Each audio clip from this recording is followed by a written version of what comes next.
At the risk of YouTube suppressing this video, I feel I should note that it will include extremely crude written humor, crude language, and potentially cartoon nudity. It also spoils the entirety of Skylight Freerange. You have been warned.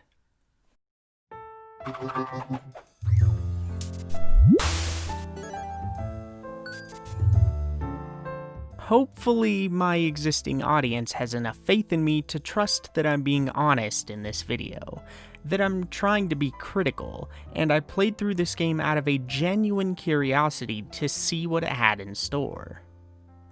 As such, hopefully you'll also respect what I have to say. All of us have our biases. Clearly delineating between said biases and the content we're reflecting on is important for both personal growth and for properly relaying information to others. Bias isn't wrong and is an inherent part of critique. It will color your opinions because we all have different experiences to pull from that inform our feelings. So, understanding where those biases lie and making that clear is paramount to being fair to a product for someone like myself when making a video like this. I don't blame people for looking at Skylight Freerange and immediately being overtaken by their biases. Just like I have to understand that my videos aren't for everyone, Dragoon Entertainment Ltd most likely understands the same thing about their games.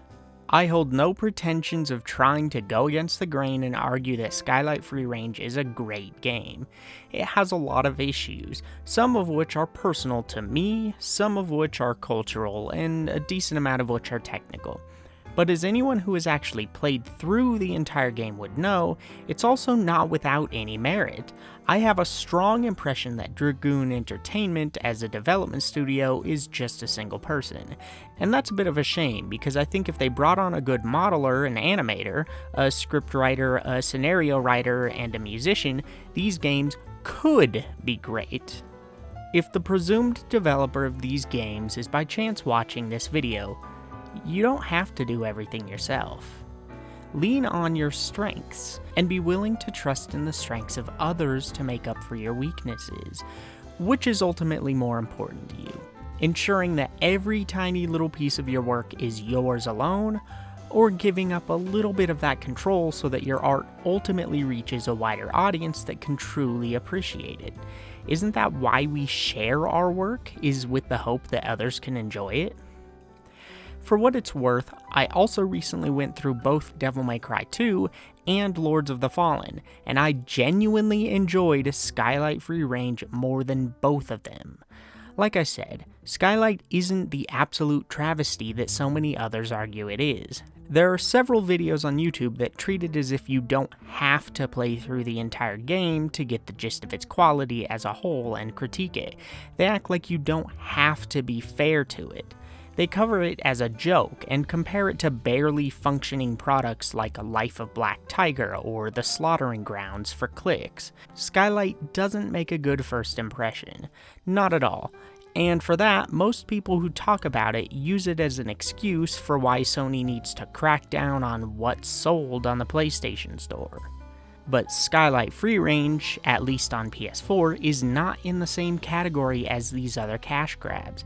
I am glad it's on the PlayStation Store, and it deserves to be there because despite its extremely rough edges, there are plenty of games that are much worse on the platform, but give a better first impression. Most of Skylight's technical issues can be baffling, especially once you realize that they weren't fixed in later titles, but at the same time, at least the game runs properly. That sounds silly, but it's worth praising, considering even giant budget games like Anthem can do things like temporarily brick consoles. The complexity of making sure players in an open world RPG don't break quest sequences when there are tons of little cutscenes, quests, side dungeons, and other things that can accidentally be overlooked by the developer and permanently break the game cannot be understated. and having explored everything I could find, outside of a single door in an optional dungeon that wasn't positioned correctly so that I had to reload my most recent save to exit the room, I experienced none of the worst sorts of issues people find in games Skylight is often compared to. It runs, as far as I could tell, at a perfectly locked frame rate, loads extremely quickly, gives you ample autosave slots in case something does go wrong, and never crashed a single time after about 17 hours of playtime. Meanwhile, games like Kingdom Hearts 3 were having issues where it would crash and then corrupt all of your save files. In that way, this game puts a lot of AAA games and RPGs, especially those made by the likes of Bethesda, to shame. This game works, and that's important. On top of that, the developer has gone out of their way to try and give players as much information as they could ever need to ease you into the experience. It has decent little tutorials on a good chunk of the most major or foreign mechanics. It has a reference section full of story-related information that gets updated, character backgrounds, explanations for terms, as well as gameplay mechanics, character class tips to help you specialize, information on weapons, abilities, and more or less everything you could ever need. They're comprehensive and don't shy away from giving you details from under the hood. Skylight has a map that works pretty well too, and an effective quest log that allows you to track single quests at a time using the map. It never smacks you over the head with any of this information, and never really railroads the player, but anytime you need a hand, Skylight Freerange is there to give it to you. Mechanically, the game more or less plays like Final Fantasy XII. The player has the ability to control 4 characters at once, with the only forced party member being your custom player character. This is mine. His name is Libra Ironclad, because bro, I needed to get into character, alright? At the beginning, the player chooses a class for their character, but as far as I can tell, this only confers bonuses and an ultimate attack to them.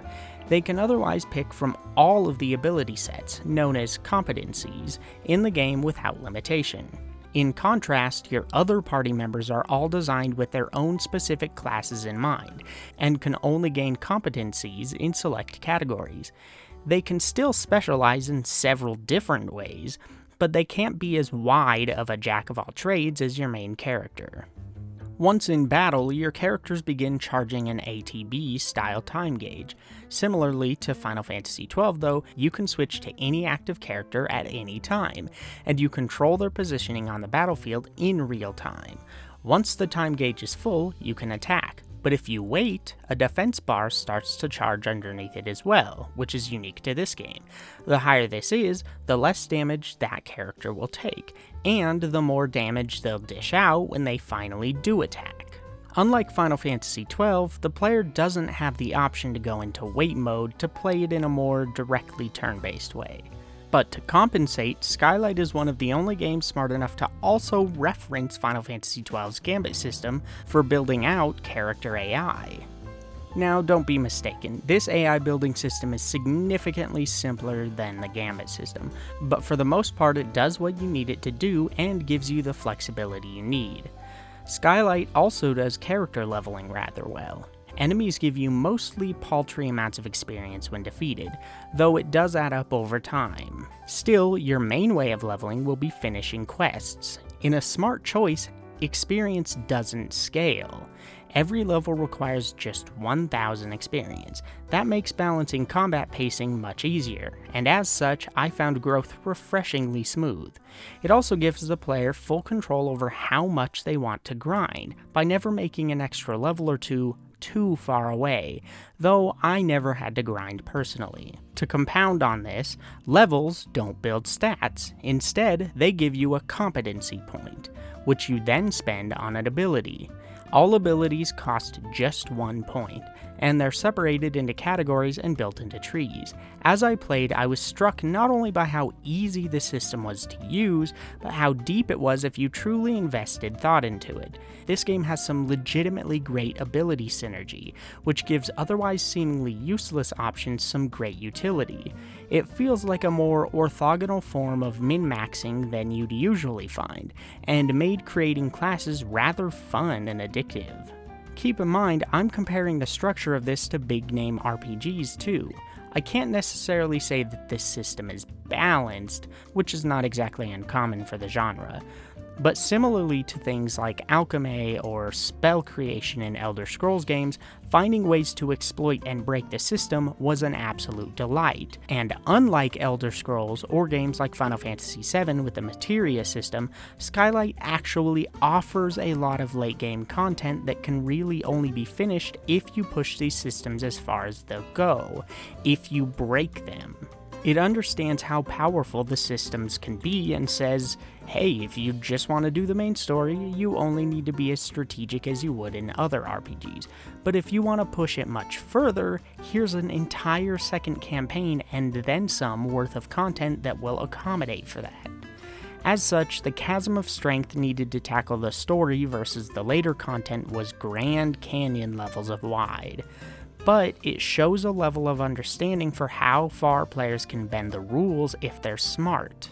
My ultimate path was to use Robin to gain a massive combo multiplier on unarmed attacks, which meant most everything else was about providing distractions, healing, and adding extra combo bonuses for Robin.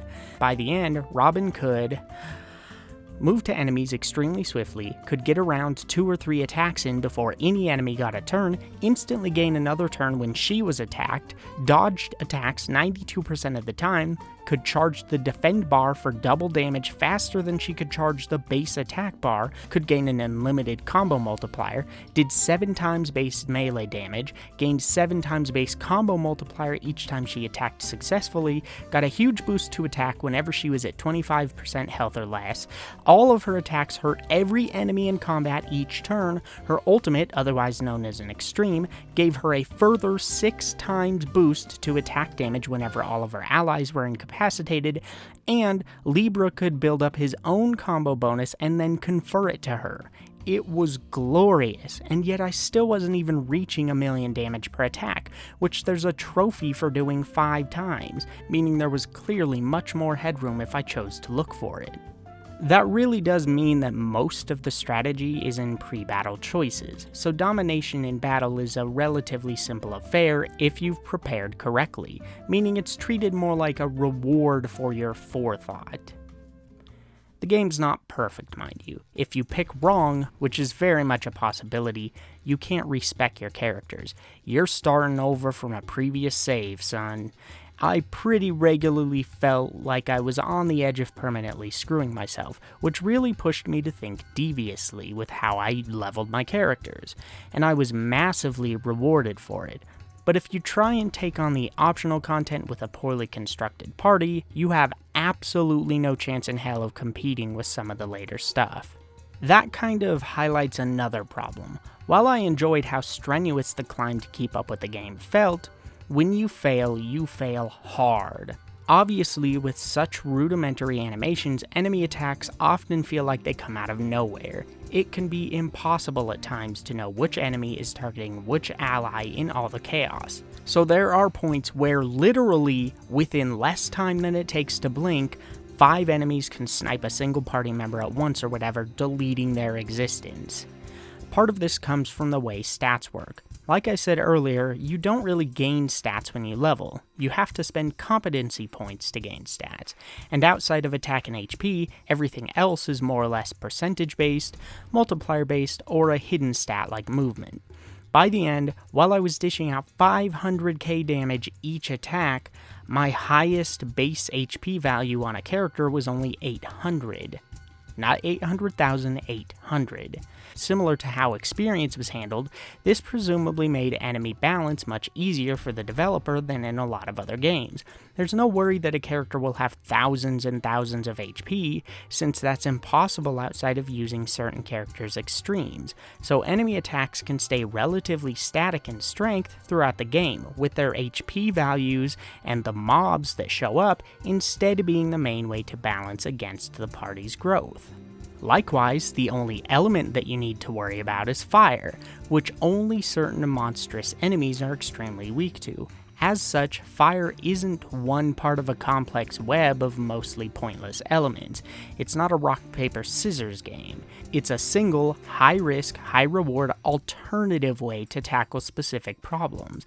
As a bonus though, enemies weak to fire can still be taken out without the element, and enemies not weak to fire can still be effectively handled using the element if you focus on it in strategies. So speccing into one or the other doesn't make a character useless in other situations. Weapon diversity stacks on top of these systems, and even has its own form of ability synergy. There is a pretty large selection of weapons, and while mechanically simple, most categories have their specific purpose that can be genuinely useful. Knuckles give the player a combo multiplier as discussed earlier, which raises damage with each attack. Pistols can be dual-wielded, as can the close-range variant in the Sledgehammer. Chainsaws and the Jupiter can attack consecutively.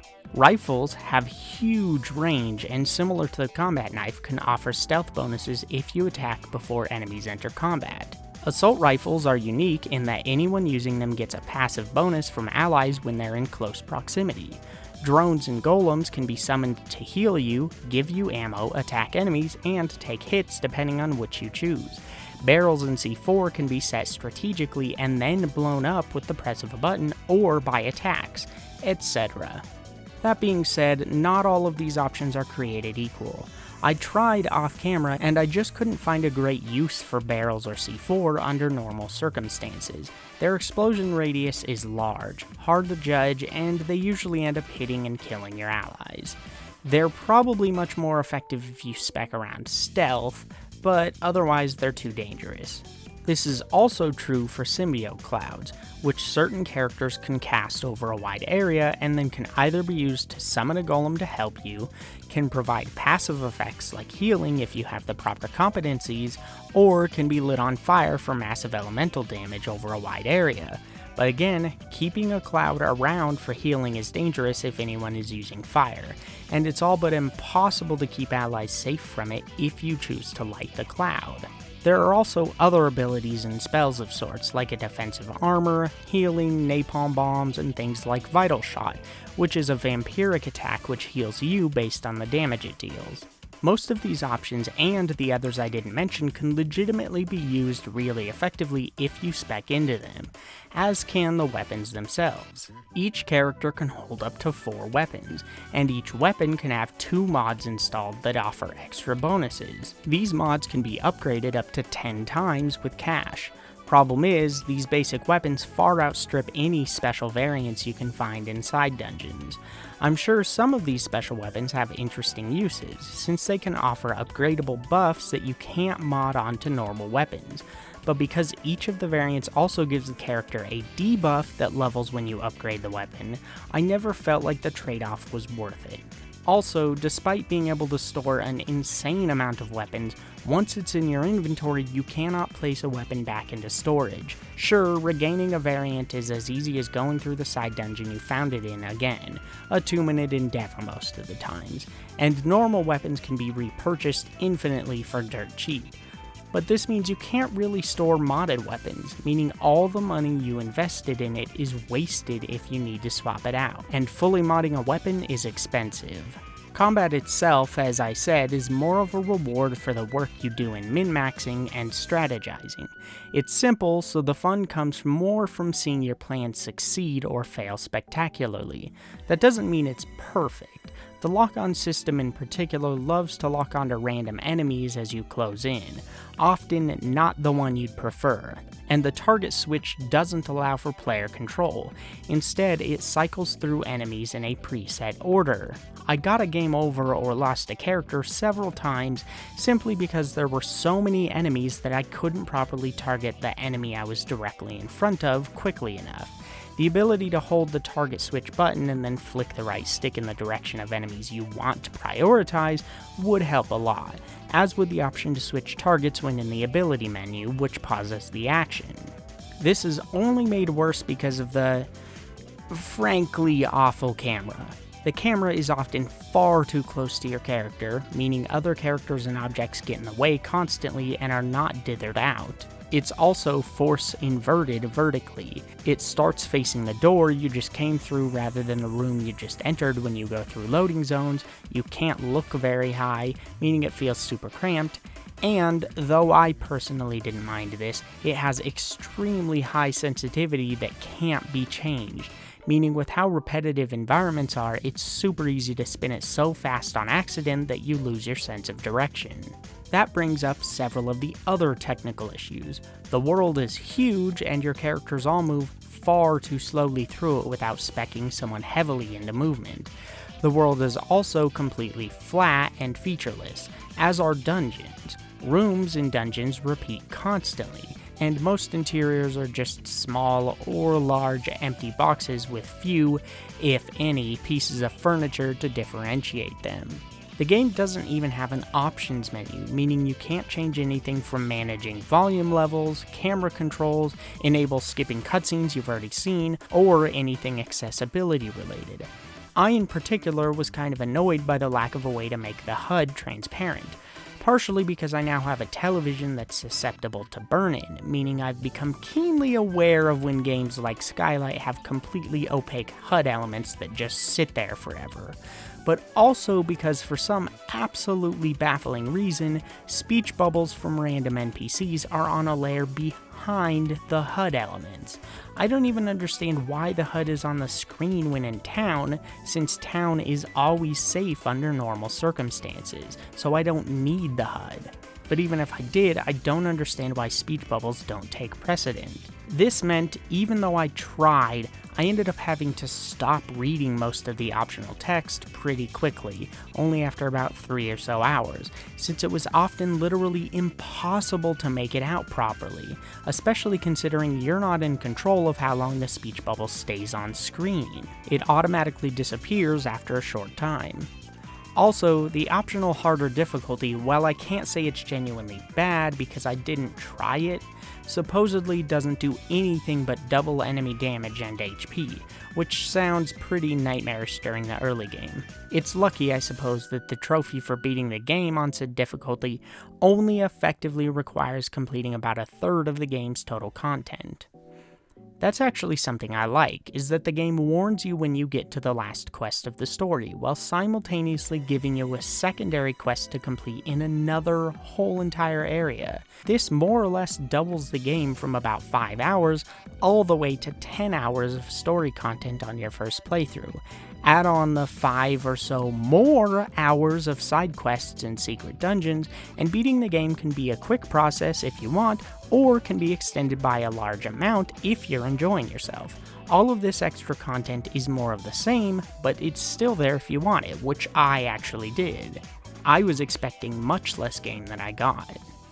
I could continue to dive deeper into the game mechanically, but I've said most everything that I was desperate to convey on that front, so let's instead move on to the thing that no doubt turns everyone away from the game as soon as they see a trailer, description, preview, or whatever else: the presentation and the story. As we've already established, the visual presentation on display here is minimalist and abstract to say the least. Part of me wants to say that it's deliberate as an artistic choice, because sometimes it feels that way. Other times it feels like it's a pragmatic choice for the sake of putting effort in other places that deserve it more. Still, other times it feels either like something resembling a slightly lazy cash grab, or even a legitimate weakness in the developer's skill set that they struggled to overcome. I cannot say for sure which of these, if any, is accurate. Maybe it's a combination of a few, but suffice it to say, most people obviously find the visual presentation here to not be particularly palatable. I never grew to like it myself, but it was only grating when it got me lost in interiors and such, which was honestly rare. Though it also prevented me from getting too invested in terms of immersion. While the style rarely bothered me, it didn't allow me to get engrossed in the world. Maybe a good thing, since I was able to better appreciate and focus on the mechanics, but ultimately it meant I saw all of the flaws in the storytelling much clearer than I might have otherwise. Something that has much more thought put in, but seemingly almost no effort, is the music. The game has probably a good dozen to 24 tracks. Most of them are conceptually alright, if occasionally mundane. Problem is, they rarely include more than an underlying and overlying melody, totaling usually in 2 instruments playing 2 parts. I can't really recall a single song that included percussion or an interesting rhythm, and most of them are fairly middle-tempoed tracks that range from slightly adventurous to rather melancholy. Again, it's a case where I think some of the tracks could have been pretty great, had they actually been filled out with more instruments, some actual musical depth, different tempos, and some good rhythms. This is my personal favorite song as it stands, since it works the best with the minimalist arrangement.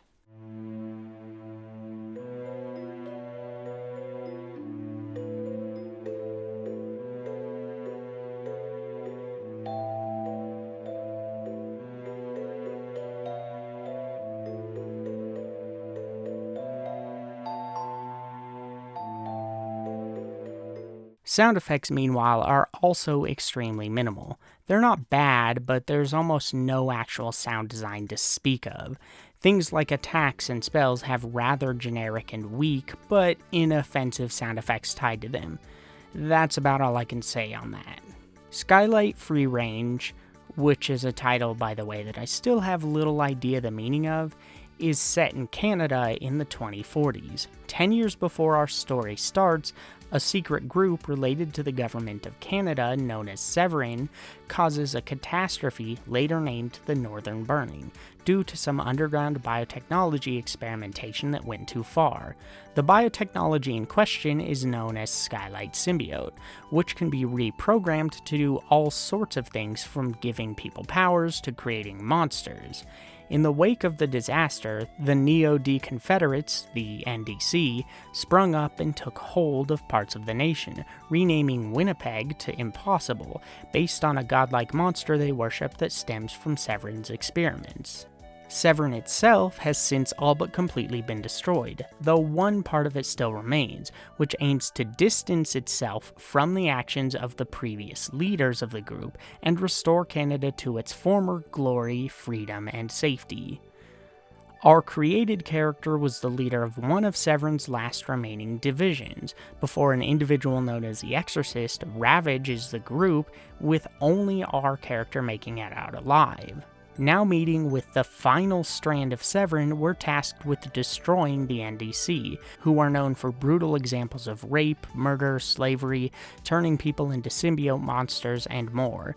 Despite this, the NDC has gained some support in certain parts of the country, with the argument being that they're misunderstood. Other factions are involved as well, including the Liches, who themselves worship a different symbiote god and either transform themselves into monsters by choice, or use a form of illusion symbiote to make themselves look like monsters, a secret they keep closely guarded so they have the advantage of being a mystery to their enemies.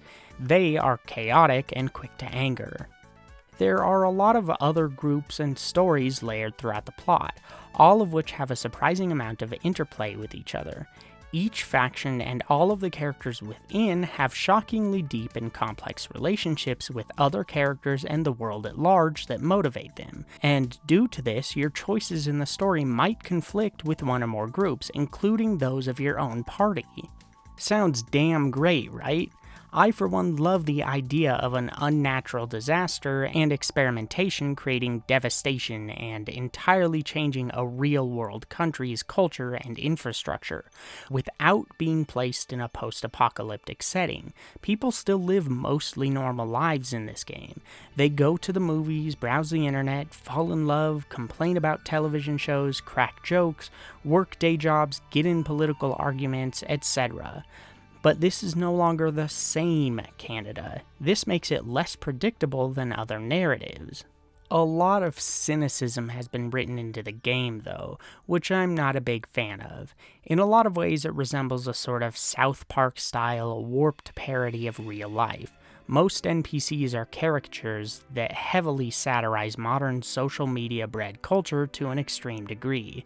It's a game that wants to poke fun at the idea of vapid, lazy, self-serving millennial types. You know, the exact stereotype old farts unjustly place upon people my age. Nearly all of the satire is in service of the joke, and is taken to an extreme. It's crude, usually tasteless, and very direct. It's rare for jokes not to be spelled out for you in this game, and personally, I felt the comedy was the weakest part of the narrative. It's usually insensitive, but not in a way that feels particularly pointed. The jokes, ironically, feel self-serving, and so nihilistic that it's hard to get to any real statement that's trying to be made. The way in which the game focuses on social norms and politics feels less like biting criticism, and more like shock humor that isn't terribly shocking. Instead, it just feels immature and hostile.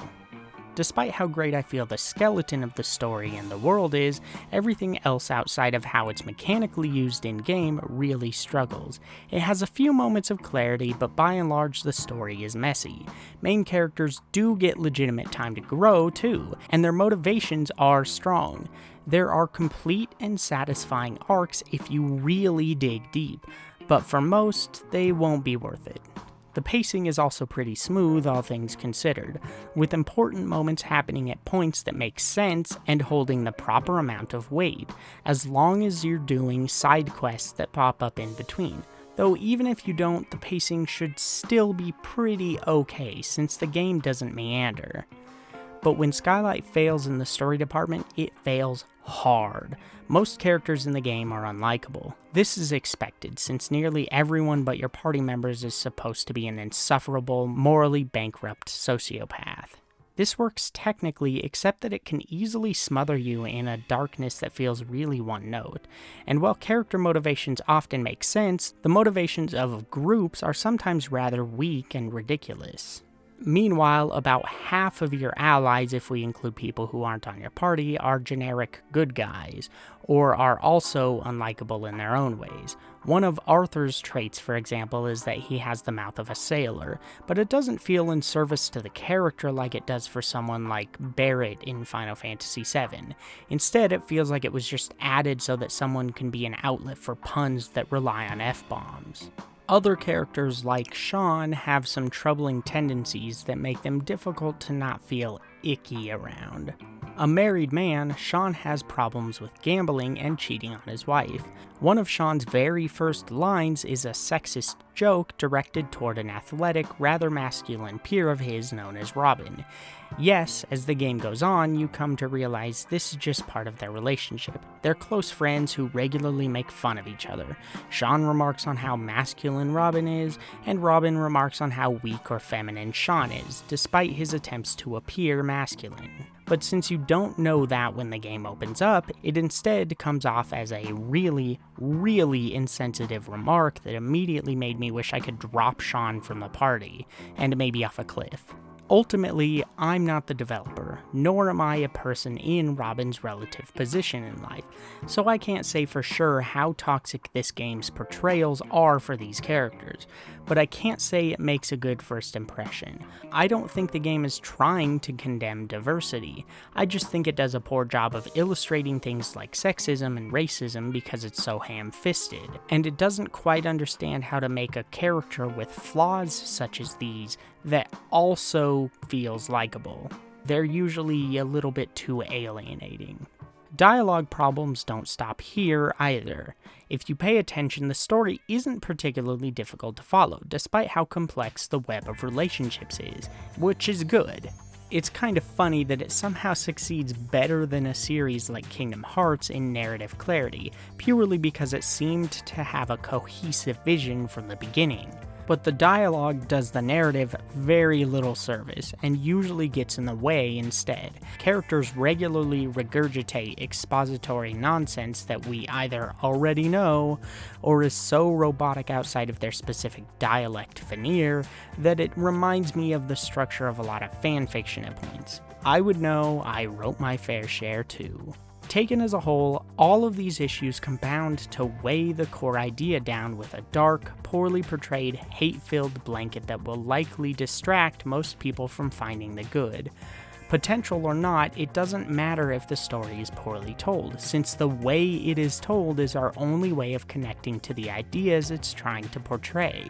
I don't want to imply that there aren't good things here, and the game isn't wholly insensitive. One of the characters is a woman known as Sabine, who was abandoned by her extended family after her parents were killed in the Northern Burning. Sabine has to reconcile her rich, rather spoiled past with her newfound homelessness. Eventually, she's able to get a job as a stripper due to her good looks. While there, Severin picks her up and offers her the safety of their protection in exchange for her loyalty. Only after Sabine accepts does she realize she has effectively entered herself into a sort of slavery. She now knows too much to leave Severin unscathed, but those in power force her to keep her job as a stripper as a cover job, so they can continue to enjoy her services, so to speak. Her motivations are, as such, rather complex. Sabine wants to be respected and loved for who she is, not for the services she can provide. She wants people to see her as a human, not an object, but she also doesn't seem entirely opposed to her work as a stripper either. She just doesn't feel comfortable with the fact that it's disempowering rather than empowering, and it's being used to exploit her.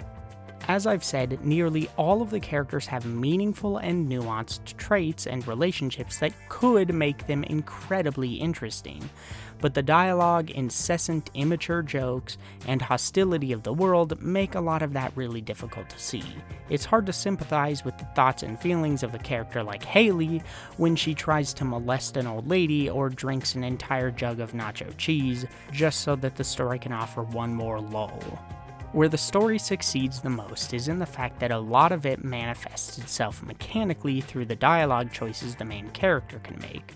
About halfway through, you're forced to make a choice that will alter the course of the story in a way that leaves you with only half of the party members you had previously. That number can be expanded a bit with the right choices further on, or not if you don't make the right choices. These choices aren't entirely easy either, because the world is so warped at this point. Each of the options you get usually makes sense from a certain perspective. They also allow for a bit more extreme roleplay if you want to be a renegade, though the interplay between being an anti-hero or a hero is by no means the focus. On top of this, choices in side quests can affect what other side quests appear later. The amount of options the player has isn't massive, but since the game isn't a 60-hour epic, they're much more common and regularly more meaningful than you might see in more pedestrian AAA writing. Impressive, considering while it definitely doesn't stick the landing, Skylight did better than I expected. Overall, similar to the actual gameplay, the story is far from a smashing success, but you can see how much thought was put into it. Still, the gameplay holds up much better than the story when push comes to shove. Skylight Freerange ultimately feels like a genuine passion project. It feels like it was intentionally developed within its means, so as to ensure the project made it to completion. But it also feels afraid to take risks. Any place where it feels the developer wanted more but was scared of failing kind of ends up lifeless and simple. Honestly, my biggest problem with it is that none of the more glaring technical issues like the speech bubbles or the camera got fixed in a patch, or in future games. Dragoon Entertainment doesn't seem concerned with improving in these areas, which severely hampers the game's ability to succeed. Again, it's truly a shame, since I can easily imagine a version of this game that is gloriously fun for so many people if someone would just properly cut, wash, and polish the gem underneath. As such, I cannot really recommend Skylight Freerange, even though I really want to. My conscience simply wouldn't be clear if I convinced people who weren't game design nerds like me to buy the game, even at the small price of $2.50 it regularly asks for on sale on the PlayStation Store. I'm glad I bought it, I'm glad I played it, and I will probably play through it again eventually. Though, even I'm hesitant to buy the sequel considering some of the worst problems are still present. And as of now, I fail to see a reason for why it's so much more expensive. If this video accomplishes anything, I hope it's this. Firstly, I want people to understand that most games have something worthwhile inside. They have something we can learn from. So if you really do care about game design, don't judge a book by its cover. A game that looks like a mess may more or less be exactly what you expected. Or it may not. But there's always a strong chance that you'll at least find something interesting to explore. And secondly, if anyone involved in the development of Skylight Freerange is watching this, I truly do implore you to put whatever it is holding you back aside and find a team you can create something amazing with. I genuinely believe that some of the mechanical ideas presented in this game, as well as the way the character interactions are handled mechanically, are too valuable to hide from the world behind technical issues and an artistic/narrative appeal that most people can't get behind. Same with the skeleton of the story. Sometimes it's best to put your pride aside and give your project a chance to fail by pushing it as far as it'll go. Otherwise, it'll likely never succeed. Hopefully that makes sense. But what do you guys think? By some slim chance, have any of you guys played or even beaten Skylight Freerange? Would you buy and play it after watching this video? What's another game that everyone shrugs off from the outset that you think has something unique and good to offer inside? Let me know in the comments below, and I'll see you next time.